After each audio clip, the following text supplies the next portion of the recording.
بچه ها این متن رو میبینید. این آقا نوشته تئوفیل دوویو در قرن 17. اسم شعر هست الژی اوندم. الژی یعنی چی؟ یعنی اشعاری که در غم از دست دادن کسی نوشته میشه، همراه با سوز و گداز هست. سوز و گداز رو در آواز سنتی ایرانی داریم. حالا الژی اوندم یعنی این الژی، این سوز و گداز، این غم، این ماتم برای یک بانو هست. حالا اصلا بحث سر الژی نیست، بحث سر چیز دیگه ایه. اگه دقت بکنید و یختی چی همچین زبانی فرانسوی بلد باشین بعد بگین اوی خره، اشتباه نوشته سین آقای تئوفیل دوویو.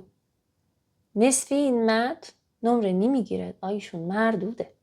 بله، البته اگر ایشون در قرن فعلی زندگی میکردن، چون در ابتدای قرن 17 قوانین نوشتاری هنوز ایجاد نشده بوده و فرق ایشون با شما چیه؟ ایشون خوشبخت‌تر از شما بوده، چون شما اگه اینطوری بنویسین قطعاً دمپایی میخوره تو کلتون، همینجوری یهویی و اتفاقی. یه بار از روش میخونم که متوجه بشین دقیقاً چی نوشته، چون اینطوری به چشم خیلی ممکنه متوجه نشین. La règle me déplaît, j'écris confusément. Jamais un bon esprit ne fait rien qu'aisément. Autrefois, quand mes vers en animaient la scène, l'ordre où j'étais contraint m'a bien fait de la peine.